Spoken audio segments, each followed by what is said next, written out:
Olá a todos, tudo bem?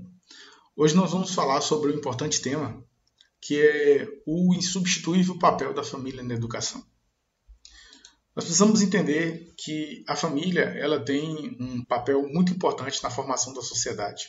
Até porque, se nós estudarmos um pouquinho de história e voltarmos um pouco no tempo, nós vamos descobrir que as sociedades elas se formaram baseadas justamente no importante papel da família. E nós nunca poderemos deixar de dar ênfase e falar sobre o quão é importante o papel da família na educação dos filhos, na vida escolar, na participação em todos os setores da sociedade. O artigo 226 ele fala que a família é a base da sociedade e ela tem uma proteção especial do Estado. É verdade. Hoje nós vivemos um período de muita turbulência, onde os valores e os conceitos e a importância da família eles têm sido deturpados. Mas cabe aqui ressaltar e dizer que para a escola e para a educação, as famílias e os núcleos familiares, seja quaisquer que sejam eles, têm a sua importância central, fundamental dentro do ambiente escolar. A escola ela entende o quão importante é a família na base e na criação dos filhos. Eu sempre costumo dizer para os meus alunos que os valores transmitidos pelas suas famílias, pelos seus responsáveis, por aqueles que os criam, são valores importantíssimos. A escola ela não educa. Quem educa é a família, através da transmissão dos seus valores, das suas crenças e daquilo que ela acredita. E é extremamente importante que o Estado, que a sociedade, que a escola respeite esses limites e preservem esses valores. Então, eu acredito sim que a família é a base da sociedade, porque todos os nossos valores e crenças, a nossa educação, a forma com que nós nos conduzimos, são valores que foram transmitidos pela nossa família, seja através dos nossos pais, dos responsáveis, por todos aqueles que cuidaram de nós. Hoje nós entendemos que, sabemos também que a família ela tem uma nova formulação e isso também deve ser respeitado, baseado inclusive no que já está previsto na legislação. Um grande exemplo disso é quando nós pegamos, por exemplo, a figura bíblica de Abraão. Lá em Gênesis, no capítulo 15, versículo 18, o texto fala que naquele mesmo dia fez o Senhor aliança com Abraão, dizendo: a tua descendência dei essa terra, desde o rio do Egito até o grande rio Eufrates. Ou seja, Deus ele fez uma aliança com Abraão baseado em cima da aliança que ele tinha com a família de Abraão. Então, junto com a aliança que Deus faz com Abraão, ele faz também uma aliança com a sua família. Então, aqui nós entendemos que Deus ele tem um compromisso também extremo com as famílias. Nós sabemos da importância do patriarca Abraão dentro das religiões, sejam elas cristãs, sejam elas no judaísmo e outras religiões. E aqui mostra que realmente há um interesse muito grande de Deus de trabalhar com as famílias. Então a família ela não é só a base da sociedade. Esse termo, base da sociedade, ele vai muito além do que simplesmente aquilo que os nossos olhos podem ver e entender. A Convenção sobre os Direitos das Pessoas com Deficiência, o decreto 6.949, de 25 de agosto de 2009, ele traz logo no iniciozinho ali da letra X, ele fala assim: convencidos de que a família é o núcleo natural e fundamental da sociedade e tem o direito de receber a proteção da sociedade e do Estado.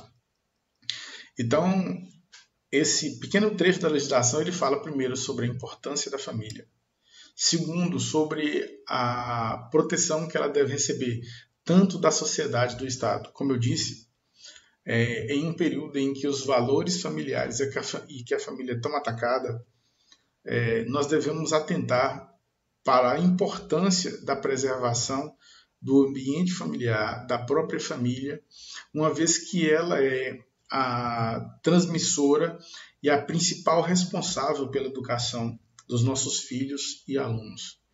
Como eu disse, muitos alunos, muitos dos nossos jovens precisam e necessitam desse ambiente familiar adequado para que eles tenham a educação adequada.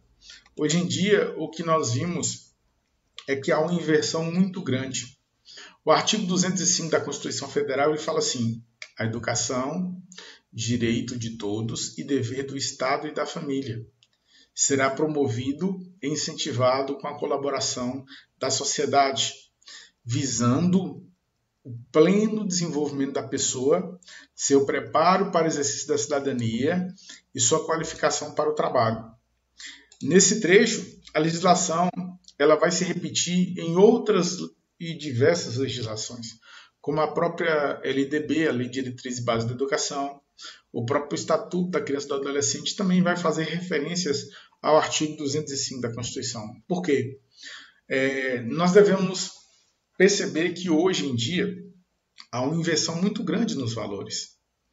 Colocou-se na cabeça das pessoas que o papel da escola é educar, quando o papel da escola não é educar, é ensinar. A educação ela é um princípio que parte dentro de casa. É como os mais antigos diziam, educação vem de berço. Ou seja, são os valores e a forma com que a sua família te educa. Famílias desequilibradas produzirão, sim, jovens e alunos desequilibrados. Às vezes, a família não consegue exercer uma autoridade sobre o adolescente, sobre a criança, para que essa criança entenda o que é educação, o que é respeito, o que é aprender a conviver em sociedade. A educação ela tem 3 pilares básicos, e nós vamos ver isso no final desse vídeo, que são fundamentais. Mas esses três pilares são sim a responsabilidade da escola, da educação. Agora, o papel de educar, cuidar, ensinar a ter educação, a conviver com as pessoas, esse é o papel da família. E não é o Estado, não é ninguém que vai tirar esse direito da família. A transmissão dos valores, dos costumes, das tradições, das formas, todos esses valores são transmitidos pela família. E ela exerce um papel fundamental na educação.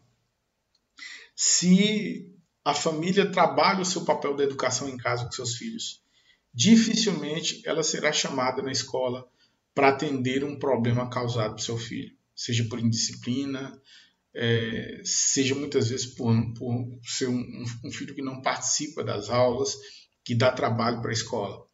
Quando a família exerce o seu papel de educar os seus filhos com qualidade, todos nós ganhamos. Nós, professores, ganhamos com um aluno aplicado, inteligente, participativo, que está sendo preparado justamente baseado nesses 3 princípios, na busca, na difusão e no compartilhamento do conhecimento, no aprendizado da vivência em sociedade e na sua qualificação para o mercado de trabalho.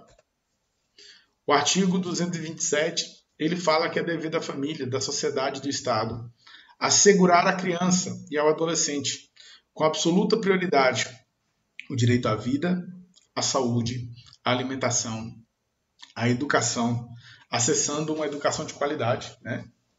Ao lazer, à profissionalização, à cultura, à dignidade, ao respeito, à liberdade, à convivência familiar e comunitária, além de colocá-los a salvo de toda forma de negligência, discriminação, exploração, violência, crueldade e opressão.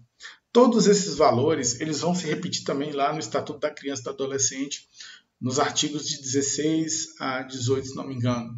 É fundamental que a criança, sim, tenha um ambiente familiar adequado para que ele possa crescer e desenvolver, para que ele possa absorver o conhecimento que é entregue a ele no ambiente educacional, no ambiente escolar.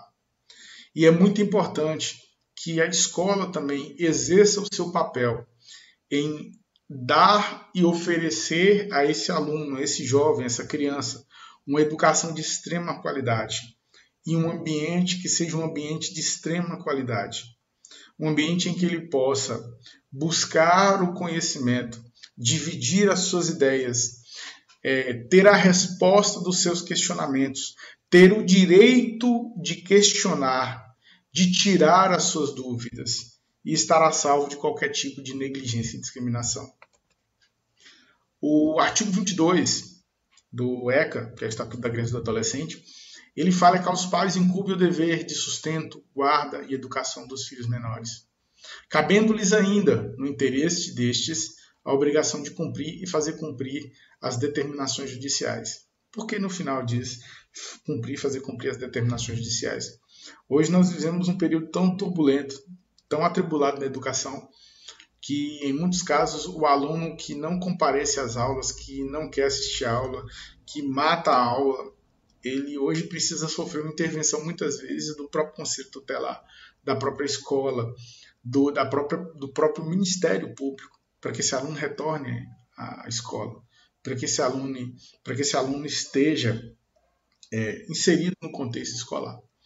E muitas vezes tudo isso parte do próprio interesse do aluno, porque o pai, a mãe, os responsáveis querem que ele estude, que ele conclua seus estudos, que ele seja uma criança, um jovem bem-sucedido.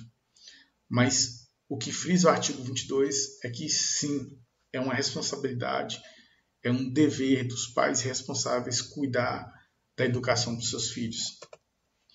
O parágrafo único, ele diz que a mãe e o pai, ou os responsáveis, têm direitos iguais, ou seja, não existe um com maior responsabilidade que o outro.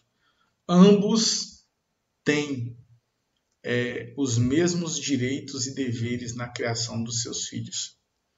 E quão importante é a integração entre a família do aluno, o aluno e a escola. Essa é com certeza uma das coisas que mais dá certo na educação. Porque nós sabemos que a família ela é detentora da educação dos seus filhos.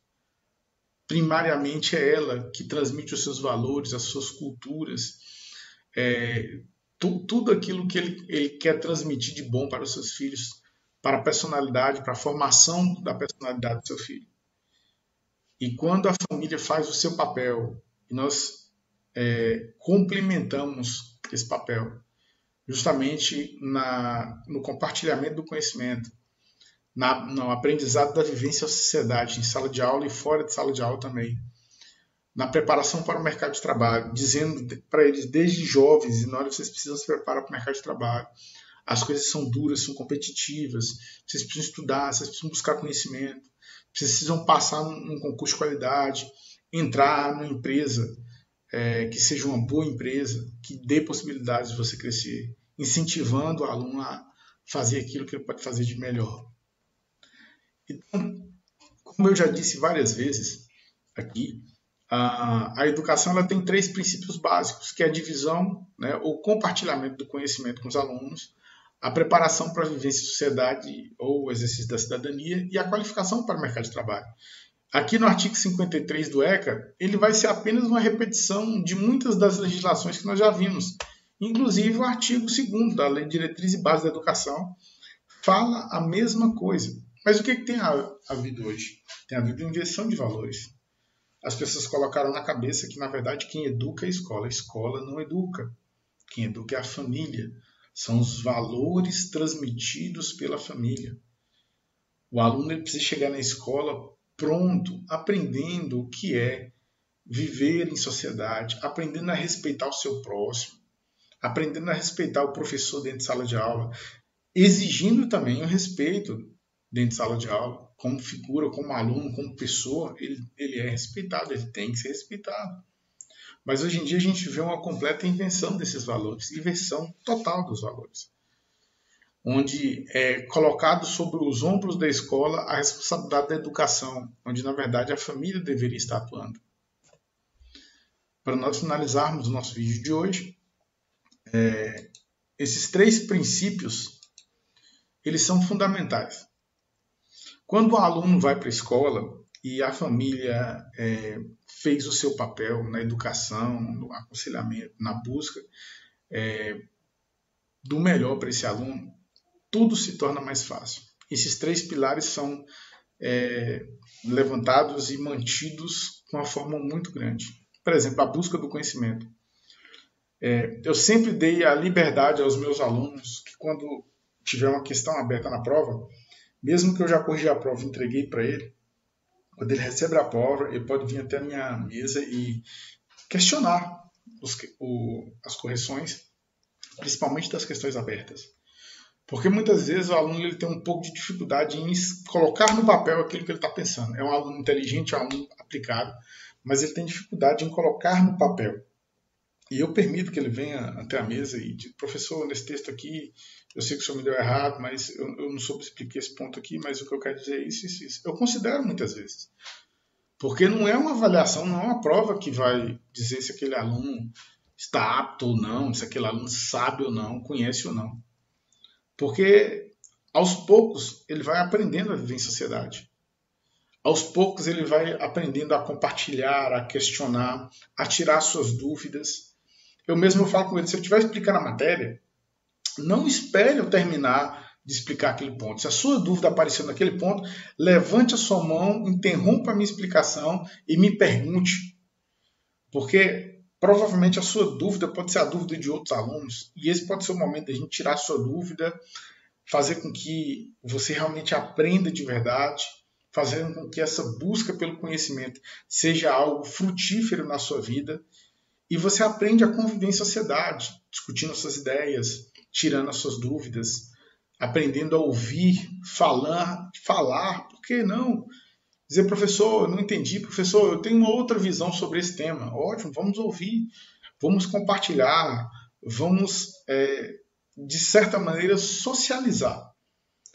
Mas muitas vezes, hoje no ambiente escolar, o que acontece é o contrário. Por má educação, que já vem de casa, que já vem de berço, como eu disse, muitos alunos eles entram dentro do ambiente escolar não com o intuito de buscar conhecimento, não com o intuito de aprender a viver em sociedade, não com o intuito de se preparar ou se qualificar para o mercado de trabalho. Eles estão ali simplesmente para passar um tempo. Eles cometem bullying, eles brigam dentro de sala de aula, eles têm uma dificuldade violenta com o relacionamento com os professores, com seus colegas. E essas questões elas refletem dentro do ambiente escolar. Por que o terceiro pilar é a qualificação do mercado de trabalho? Uma das coisas mais difíceis que nós temos hoje é a reposição desses jovens no mercado de trabalho.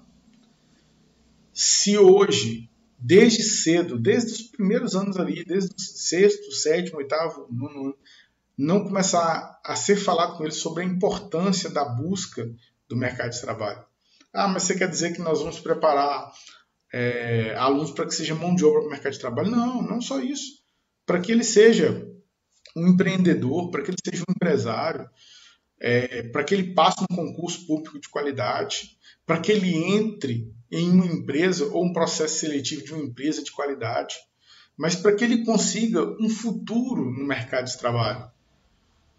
E como é que nós vamos fazer isso? De certa maneira, há várias formas de se fazer isso. A primeira é que quando o professor tem uma certa experiência já no mercado de trabalho, quem é esse professor que tem essa experiência? É aquele que passou por diversas empresas, adquiriu conhecimento, sabe como funciona o mercado de trabalho, tem experiência no mercado de trabalho e pode falar de verdade para o aluno como é o mercado de trabalho. O que ele precisa, o que ele não precisa. Reforçar para o aluno a ideia de que estudar é importante, ler é importante, buscar conhecimento é importante. Nunca vivemos uma geração onde há tanta informação, há tantos meios de estudar, há tantos meios de adquirir conhecimento, livros digitais, formatos digitais, aulas online, N professores na internet, no YouTube, ensinando a matéria, e ainda assim, nós temos um público que lê muito mal, interpreta muito mal, sabe muito pouco de matemática. E de que maneira a família ela pode se integrar nesse papel? É simples. Primeiro, se você quer realmente que alguma coisa aconteça na educação do seu filho, participe da vida escolar dele. Participe da vida escolar. Veja se ele está tendo tempo de chegar em casa e fazer as tarefas, fazer as atividades, fazer aquilo que foi passado, estudar. Hoje em dia você tem um jovem, um aluno que ele só estuda na época de prova. Olha, vai ter prova essa semana de prova. Ele vai lá, corre e estuda. Mas ele não tem a curiosidade de muitas vezes rever a matéria que foi dada dentro de sala de aula. Por exemplo, no ano de 2020 e 2021, no período da pandemia, eu gravei as minhas aulas para os meus alunos, até porque eu olhei o material que o Estado fornecia nas matérias e nas disciplinas de ensino religioso e artes, e eu achei um material muito fraco, muito pífio, insuficiente para o aprendizado do aluno. Então, o que eu fiz? Gravava as minhas aulas. Eu gravava as aulas e mandava o material didático, né, via WhatsApp para os alunos, compactava de maneira que eles pudessem assistir no próprio grupo do WhatsApp. Algumas aulas eu postei no YouTube, como essa que eu estou fazendo aqui agora, eu vou postar no YouTube para que as pessoas tenham acesso. E foram raríssimos os casos que os pais entravam no WhatsApp e falavam: professor, o aluno fez a atividade hoje. Eram raríssimos os casos. Muito raro mesmo. Justamente por isso. Porque há uma negligência na participação da vida escolar. Muitas vezes a família só participa da vida escolar do filho quando vai lá pegar o boletim no final do ano, ou quando o filho apronta alguma coisa na escola, é chamado pela supervisão ou pela direção para medidas corretivas, porque infringiu normas do próprio regimento interno da escola. A escola que eu trabalho, ela tem uma tradição de ler os direitos e deveres dos alunos, a fixar esses direitos e deveres dos alunos no próprio site e ler no pátio no primeiro dia de aula dos alunos. Então, quando eles sofrem alguma medida administrativa, eles não podem dizer que não ouviram, que não sabiam, que não conheceram. Segundo passo, se for possível, assistam a aula um dia com seu filho. Não importa. Pede ao professor e diz: professor, eu posso assistir a aula? Você vai ver que nenhum professor vai te negar isso. Mas eu nunca vi isso. Nem na época que eu estudava, eu nunca vi um pai sentar e ver o que está sendo dado. E ver aquilo que está sendo ensinado. Ver o que o professor está ensinando para o filho dele. Nunca vi. E acredito que é um evento raro. Eu não estou pedindo que todos os pais vão na escola e sentem lá. Não, mas acompanhem. Se ele está tendo dificuldade, pergunte, questione. Seja um amigo do professor. Peça ao professor uma atenção especial. Muitas vezes o aluno fala assim: olha, eu não estou conseguindo entender a matéria daquele professor, mas vá procurar saber quem é a vida do seu filho dentro da escola. Será que ele é realmente um exemplo? Ou será que realmente nós estamos apenas tampando os nossos olhos, não entendendo que muitas vezes sim, que os nossos filhos geram trabalho no ambiente educacional, não são bons exemplos, e a gente precisa acompanhar isso de perto. Por isso que eu estou falando. Terceiro ponto, questione sobre o comportamento do seu filho e as notas dele na escola. Questione.